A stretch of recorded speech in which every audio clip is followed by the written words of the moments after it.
네, 해양수산 스타트업 자금 조달 전략의 2회 강의를 맡은 조슈아 파트너스 대표 GP 여수아입니다. 만나서 반갑습니다.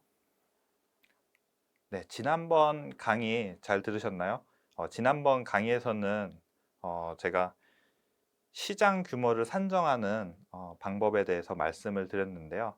사실 그 시장 규모 산정에서 여러분들 탐샘썸을 배우셨을 텐데 그 탐샘썸에서 썸과 이 자금 조달 전략 강의가 상당히 밀접하게 연관이 됩니다. 그래서 여러분들이 실제로 IR 사업계획서나 뭐 정부 지원 사업계획서도 마찬가지고요. 이런 것들을 작성을 하실 때 어, 매출을 추정하는 파트가 있습니다. 나의 예상 매출을 산정해 보는 파트가 있는데 그게 이 탐샘썸에서 썸의 산출 근거와 연계가 되고요. 자, 그러면은 이 매출에서 우리가 이 매출만으로 회사를 운영할 수 있을까요? 물론 그렇게 돼야지 이 회사가 제대로 운영이 되는 거죠.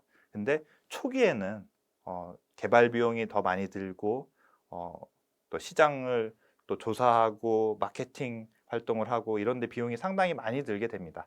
그래서 초반에는 대부분의 기업들이 적자를 보는 경우가 대부분인데요. 그래서 이 자금 조달 파트가 굉장히 중요하게 됩니다. 자, 우선은 제가 지난번에 제 소개는 간단히 드렸기 때문에 제 소개는 생략을 하도록 하겠습니다. 지난번에 우리 PSST에 대해서 공부를 했는데요. Problem and Solution. 이게 창업 아이템을 개발하는 과정이고, 그리고 어, 그런 기업 가치를 키우고, 그리고 매출을 키우고, 그리고 고객 수를 늘리는 이 스케일업 전략, 그리고 팀 이렇게 네 가지에 대해서 자세히 설명했는데요. 오늘은 이 몇 가지 좀 짚고 넘어가도록 하겠습니다. 자금 조달 측면에서 좀 고민을 해보면요. 사실 이 자금 조달은 이 스케일업과 굉장히 연관이 깊습니다. 스케일업. 어떻게 우리의 회사를 키울 것인가. 제가 지난 주말에 어떤 대표님과 대화를 하면서 지금 최근에 시리즈 A 투자 유치하신 대표님께서 저한테 해주신 말씀인데요. 이 스케일업에 대해서 장사꾼은 물건을 당장 얼마나 파느냐에 집중을 한다면은 이 스케일업 관련해서 이 사업가는 기업 가치를 얼마나 키우느냐에 그 생각의 중심이 있다고 합니다. 참고로 그 말씀을 해주신 대표님은 지금 한 1년째 월 적자가 한 5천만 원 정도 나고 있습니다. 그래서 투자금으로 사실은 회사를 운영을 하고 계신데요. 사실 그러면서 기업 가치를 키우는 거예요. 어떤 사람들은 이런 창업의 생태계에 대해서 잘 모르시는 분들은 야, 적자 5천만 원 나면은 그 회사가 문제 있는 거 아니야? 라고 말씀하실 수 있는데요. 또 그렇지 않습니다. 기업 가치는 그것보다 훨씬 더 커지고 있기 때문입니다. 우리가 흔히 아는 뭐 쿠팡이라든지 카카오라든지 이런 유명한 기업들도 계속 적자를 면치 못하다가 어느 시점에 대해서 흑자 전환을 하거나 아직도 또 적자인 기업들도 많이 있습니다. 그래서 이 기업 가치를 얼마나 키우느냐, 그 기업 가치를 키우는데 결정적인 역할을 하는 것. 그러니까 회사가 적자를 보더라도 망하지 않고 버티게 하는 것. 그게 바로 자금 조달의 역할입니다. 자, 그리고 이 자금 조달해서 결국에는 어떤 우리가 모습으로 가려고 하는 거죠? 네. 엑시트를 하려고 하는 경우가 대부분이죠. 물론 기업을 계속 운영하는 것도 방법이지만 대표적인 엑시트는 우리가 M&A, M&A도 있고요. 그리고 뭐 IPO, 자, 기업 공개, 이런 상장하는 전략도 있고요. 자, 요거 둘 중에 하나다라고 생각하시는 분들도 있는데 이런 경우도 있습니다. 그 IPO를 하고 나서 M&A를 하는 케이스들도 있습니다. 최근에 그 세트랙 아이가 하나 쪽으로 이미 세트랙 아이는 그 상장사인데 하나 쪽으로 또 M&A 되는 케이스, 그런 케이스가 있었죠. 자, 그리고 또 한 가지는 뭐 바이오 기업 같은 경우는 뭐 라이센싱 아웃을 하는 그래서 라이센스만 파는 이런 식으로 엑시스를 하기도 합니다. 자, 그리고 요즘 뭐 기술 특례 상장이다 해서 뭐 서비스하는 기업들도 3년 만에 상장하는 사례들도 나고요. 이 상장 속도가 굉장히 빨라졌는데요. 지금 업계에서 가장 핫한 게 바로 바이오 기업입니다. 자, 바이오 기업이 왜 핫하냐면요. 이 프로블럼 앤 솔루션이 굉장히 명확하기 때문입니다. 자, 예를 들어서 코로나 치료제라고 합시다. 어떤 사람이 코로나에 걸렸어요. 자, 이 코로나 약을 먹으면은 살 확률이 80% 이상이에요. 안 먹으면 죽을 확률이 더 높겠죠. 자, 이 죽느냐 사느냐의 문제. 이 코로나 약이 바로 제품입니다. 우리가 대표님들이 사업을 아이템을 구상을 하실 때 그리고 신규 사업으로 확장을 하실 때 이 기준점을 잡는 게 이 죽느냐 사느냐의 문제처럼 정말 본질적인 가치를 제공하는 거 이걸 기준점으로 잡으시고요. 내 아이템은 이 죽느냐 사느냐 문제보다 얼마나 더 가까운지 얼마나 더 먼지 요걸로 판가름하시면 되겠습니다. 예를 들어서 배달의 민족 요즘 많이 이용하시죠? 자, 우리 먹고 살아야 되죠? 배고프면은 힘들잖아요. 그러니까 이용하게 되는 거죠. 자, 이런 본질적이고 본능적인 것에 얼마나 우리가 고객들한테 혜택을 제공해 주는지 그거를 기준점으로 삼고 판단해 보시는 것을 저는 추천을 드립니다. 자, 또 엑싯 종류 중에 하나 이 팀을 보고 또 엑싯을 하는 경우가 있어요. 그래서 어떤 경우 개발자가 정말 좋은 개발자가 속해 있는 팀 같은 경우는 그 개발자를 영입하려고 대기업이나 이런 데서 M&A 해가는 케이스들도 있습니다. 그래서 자기들의 본질에 원래 운영하던 서비스 자체는 M&A 인수합병된 이후에는 사용하지 않고 그 팀만 흡수해서 M&A 하는 사례들도 있으니까요. 이 자금 조달과 관련돼서 또 이 PSST를 구성하실 때 이런 부분들도 함께 챙겨가시길 바라겠습니다. 자, 스타트업 자금 조달. 자, 제가 서두에 장엄하게 말씀을 드렸는데요. 장황하게 말씀드렸는데 이 자금 조달 왜 하나요? 자, 보니까 이 CB 인사이트에서 조사한 그 머니투데이에 있는 기사를 제가 인용을 한 건데요. 벤처 기업이 실패하는 사례 순위가 있습니다. 자, 첫 번째 함께 보시죠. 자, 시장이 원하지 않는 제품. 당연하죠. 고객이 원하지 않는 제품을 팔면 누가 사겠습니까? 네, 그러니까 망하겠죠. 네. 자, 두 번째가 중요합니다. 두 번째, 바로 자금 부족. 네, 돈이 없어서 망한다. 회사가 돈이 없어서 망한다. 자, 그렇기 때문에 자금 조달이 무엇보다도 중요한 것입니다. 자, 그리고 창업 강의 좀 많이 들으신 분은 요 그래프 많이 보셨을 거예요. 요 그래프. 자, 이게 처음에는 펀딩을 받을 때, 자, 여기 데스밸리에서 헤어나오기 위해서 극복하기 위해서 제일 쉬운 돈이 뭐 엔젤 투자, FFF 이렇게 얘기하죠. 자, 아빠 찬스, 엄마 찬스 이거예요. 패밀리, 가족의 돈, 가족의 돈, 친구의 돈, 그리고 뭐 풀 이래가지고 뭐 얼간이의 돈, 뭐 약간 이런 의미인데 아무튼 사실은 사업을 할 때 돈이 필요한데 가장 쉽게 얻을 수 있는 돈이 바로 내 주머니에서 나오는 돈이에요. 자, 그래서 저는 반대로 이렇게 말씀드립니다. 사업을 할 때 절대적으로 남의 돈으로 사업을 해야 된다라고 말씀을 드리고 싶어요. 왜냐하면은 내 주머니에서 내 돈을 빼는 거는 너무나도 쉬운 일이에요. 그렇게 하지 마시고요. 왜냐하면은 내가 하고 싶은 걸 하는 게 창업이 아닙니다. 고객이 원하는 걸 해줘야 돼요. 자, 그러면은 남을 설득하는 과정이에요. 끊임없이. 그렇기 때문에 자금 조달 측면에서도 내 사업성을 남이 판단을 해서 다른 사람들한테 인정을 받아야지 내 사업의 가치가 올라가는 겁니다. 그래서 자금 조달 파트부터 여러분들이 남들을 설득해 나가고 남들한테 인정을 받으면서 사업을 진행을 하셔야 됩니다. 무리하게 내 주머니에서 돈을 빼시면 안 됩니다. 자, 그리고 뭐 단계별로 쭉쭉쭉 나가는 스테이지들이 있는데 이것도 뒤에 가서 추가적으로 설명을 드리도록 하겠습니다. 자, 국내 스타트업의 자금 조달 방법. 자, 여기가 이제 데스밸리 정도라고 보시면 되겠고요. 자, 여기서 주목할 점이 정책자금. 자, 요거를 좀 주목을 하셔야 됩니다. 자, 미국과 한국을 비교한 표인데요. 미국 같은 경우는 민간의 투자 생태계가 굉장히 활성화되어 있습니다. 하지만 우리나라 같은 경우는 사실 민간의 투자 생태계 그리고 내수 시장이 굉장히 작은 나라죠. 그러다 보니까 다방면에 걸쳐서 정부가 굉장히 개입을 많이 합니다. 사실 이 투자 생태계 활성화, 지금 정부 지원금이 굉장히 많이 쏟아지고 있는데 이것도 정부가 민간 투자 생태계를 활성화하려는 그 일환이 있습니다. 그리고 또 일자리 창출도 하고요. 자, 그래서 보니까 보시면은 준비기부터 성숙기, 세태기까지 전 영역에 걸쳐서 정부가 돈을 투여해 줍니다. 심지어 뭐 대우조선해양 사례만 보셔도 거의 뭐 부도나고 망하는 회사도 갑자기 이제 은행권에서 딱 몇 조를 투여해줘서 쉽게 무너질 수가 없습니다. 망하고 싶어도 망할 수가 없어요. 그런 것처럼 전주기적으로 이 정책 자금을 지원을 해줍니다. 이거 보면은 정말 회사 안 하는 게 오히려 손해 본다라고 말씀을 드릴 수 있겠는데요.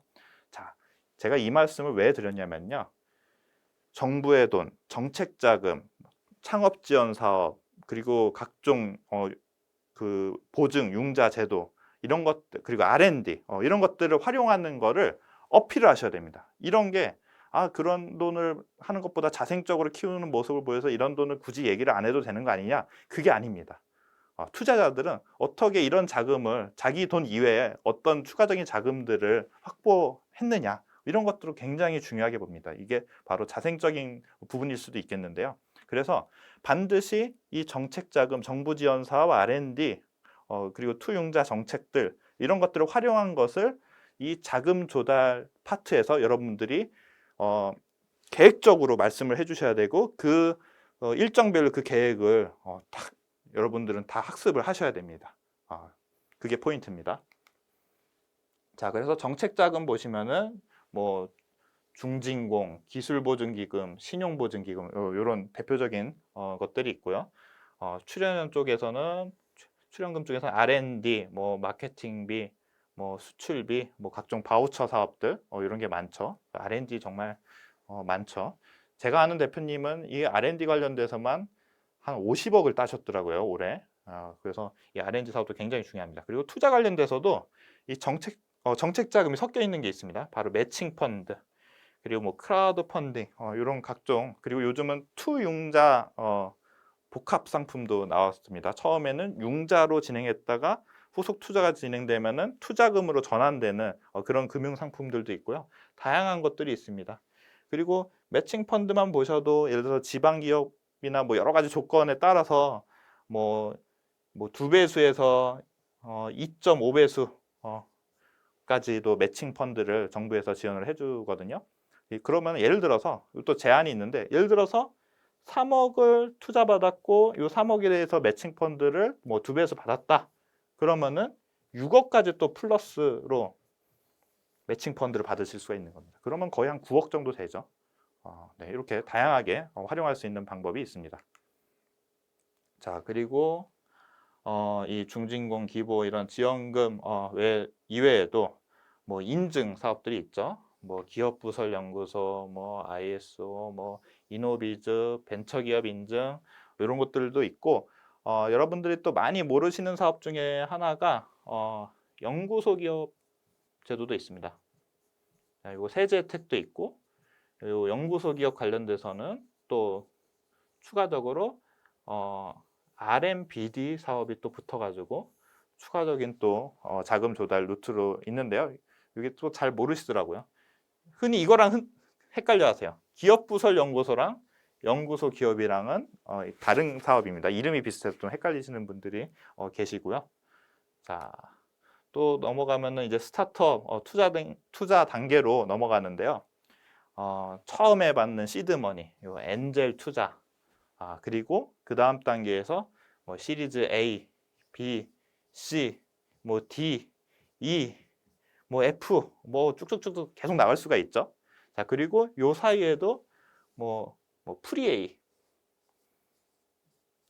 네, 그리고 뭐 이런 식으로 브릿지로 중간에 약간 자금이 좀 필요할 때 브릿지 형태로 브릿지 투자를 받는 사례들도 많고요. 그리고 이 투자에서 또 여러분들 흔히 목표로 하시는 게 뭐 팁스, 팁스 투자 이런 것들. 뭐 처음에는 1+9로 설계가 됐는데 대부분 한 1억에서 2억 정도 투자를 팁스 운영사로부터 제가 같이 일하고 있는 CNT테크 같은 경우도 팁스 운영사 중에 하나입니다. 팁스 운영사로부터 1억에서 2억 정도 투자를 받고 팁스 추천을 받으시면은 뭐 사업화 자금이나 R&D 자금 이런 게 한 약 대략적으로 한 5억 정도 또 더 확보를 하실 수가 있는 거죠. 자, 근데 1억이나 2억 왜 이렇게 말씀드리냐면은 만약에 그 해당 투자 계정이 공적 자금이 단 1원이라도 들어가 있으면은 2억을 투자 받으셔야 되고요. 공적 자금이 하나도 없는 그냥 본계정 형태이거나 민간 자본이다. 그러면은 1억만 투자 받으시면 됩니다. 네, 이것도 참고하시길 바라겠습니다. 자, 그럼 스타트업 자금 조달 로드맵에 대해서 보시겠는데요. 자, 이제 조달 계획을 이렇게 써주시고 그러면 우리가 투자금을 받으면 또는 정부 지원 사업을 받으면은 그 돈을 어떻게 활용하겠다. 이런 계획들을 같이 세워주시는 게 중요합니다. 자, 예를 들어서 자금 소요 자금이랑 자금 조달 계획에 대해서 표시된 건데요. 예상 소요 자금이 이 정도 되고 그리고 자금 조달 계획이 이렇게 됩니다. 자, 이런 식으로 내가 구체적으로 어떻게 이 소요 자금을 메꾸기 위해서 자금 조달할 계획이 있는지 뭐 초기 자본금 이외에도 어떤 특정 지원 사업, 요즘은 초기 창업 패키지 사업으로 이게 명칭이 바뀌었죠. 그리고 뭐 예비 창업 패키지, 뭐 창업 맞춤형 사업 말고 또 창업 뭐 도약 패키지, 뭐 이런 식으로 각종 투자 또는 창업 지원 사업을 어떻게 획득할 것인지 계획을 보여주는 겁니다. 자, 매출은 한 이 정도 된다고 가정을 했고요. 왜냐하면 매출만으로 버티기가 어려운 상황이라서 이 추가적인 자금 조달 계획이 필요하다고 볼 수가 있겠습니다. 자, 요것을 보시면요. 자, 2개년 추정 손익 계산서를 보시면요. 자, 1차 년도에 영업이익이 마이너스입니다. 뭔가요, 이거? 적자죠. 자, 적자 나면 우리 회사 어떻게 해야 되죠? 문 닫아야 됩니다. 직원들 월급 못 주고 우리 월세 못 냅니다. 수도 끊겨요. 전기 끊겨요. 회사 망했어요. 근데 2차 년도는 어떻게 있나요? 그래서 자금 조달을 해야 된다는 거예요. 요 마이너스를 뭘로 메고 있느냐? 이 조달 계획으로 메꿔야 된다는 겁니다. 그래서 1차 년도를 버티고 2차 년도에 이제 흑자로 전환을 한 것이죠. 자, 이제 개념이 좀 이해가 되시나요? 자, 좀 더 부연 설명을 좀 드리도록 하겠습니다. 자, 이 파란색 곡선은 버는 돈입니다. 당연히 처음에는 돈을 못 벌겠죠? 돈을 못 벌다가 갑자기 J커브를 그립니다. 갑자기 매출이 늘어나죠. 자, 이 주황색 곡선은 쓰는 돈입니다. 쓰는 돈. 처음에는 버는 돈보다 쓰는 돈이 많죠? 자, 요만큼 차이가 생기죠? 자, 그러다가 어느 순간 버는 돈이 쓰는 돈보다 더 많아집니다. 이거 아주 바람직하죠? 자, 그 만나는 점을 바로 이 BEP라고 합니다. BEP. 자, BEP라고 하고요. 이 BEP 이전은 뭡니까? 여기는 적자 구간입니다. 자, 이 BEP를 기준으로 오른쪽 구간을 흑자 구간이라고 합니다. 그래서 우리가 언제 BEP를 달성할 것인가 이것을 보여주는 것이 필요하고요. 그러면은 이 BEP 달성하기 전에 적자 구간에서 우리가 자금을 어떻게 조달할 것인가, 뭐 초기 창업 패키지, 기보, 신보, 그리고 각종 융자랑 뭐 엔젤 투자, VC 이런 자금 조달 계획을 이렇게 한 장의 장표로 매출과 함께 연관지어서 보여주는 것이 필요합니다. 자, 여기는 뭐 앱 서비스 이게 사업 계획서인데 고객 숫자, MAU도 같이 이용객의 추이도 같이 보여줬습니다. 네. 그래서 이 손익분기점을 이해하는 것이 상당히 중요합니다. 그리고 손익분기점을 반드시 사업계획서 내에 표기를 해주시는 것이 중요하다고 말씀드리고 싶습니다. 자, 그리고 여기에는 손익분기점과 매출액 이게 계산하는 방법에 대해서 제가 요 출처가 여기 네이버 두산백과를 활용해서 정리를 좀 해드렸는데요. 요 부분은 시간 나실 때 한번 읽어보면서 그대로 한번 따라해 보시기를 추천드리겠습니다. 자, 여기 다음 장까지 이어져서 어떻게 우리가 이것을 앞서서 배운 그 자금 조달 노동을 계산하는지를 보시겠고요. 만약에 저렇게 그 그래프를 휘황찬란하게 그리기 어렵다 그러면은 이렇게 간단하게 손익분기점이라도 표시해주는 선형적인 그래프로라도 사업계획서에 표기해 주시길 추천드리겠습니다. 네, 이것으로 제가 준비한 강의는 다 마쳤는데요. 마지막으로 제가 꿀팁을 하나 드리도록 하겠습니다. 여러분 투자 유치하실 때 사실 투자자분들 막 많이 만나기도 하고 뭐 투자회사 이메일도 보내고 그냥 콜드콜로 연락도 해보고 다양한 방법을 취하실 텐데요. 한 가지 꿀팁을 드리면요. 특히 이 해양 관련돼서 투자를 유치하실 때 그 투자 회사들이 갖고 있는 펀드의 주 목적이라는 게 있습니다.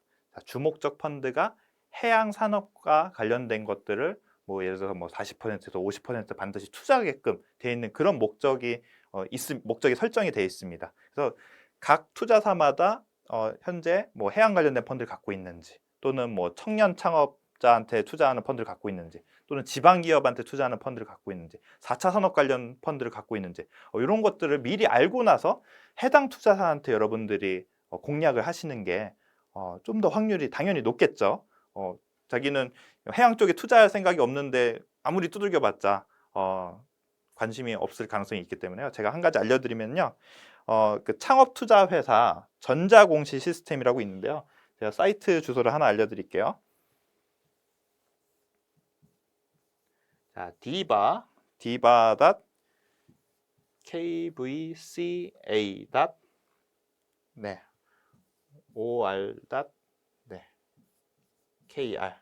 자, 여기 들어가시면은 지금 펀드를 결성한 투자 회사들의 이렇게 주목적이 무엇인지 이걸 검색할 수 있는 그런 창이 있습니다. 여기 들어가셔서 해양과 관련된 펀드를 가지고 있는 투자사가 어딘지 검색하셔서 그 투자 회사를 집중적으로 공략하시면은 투자 받으실 확률이 더 높아질 거라고 저는 생각을 합니다. 자, 여러분 장시간 동안 강의 경청해 주셔서 감사하고요. 꼭 투자 또 잘 받으시고 각종 자금 조달 성공하셔가지고 우리 여러분들 다 모두가 창업에서 성공할 수 있도록 기원 드리겠습니다. 저는 지금까지 강의를 진행한 여수아였습니다. 감사합니다.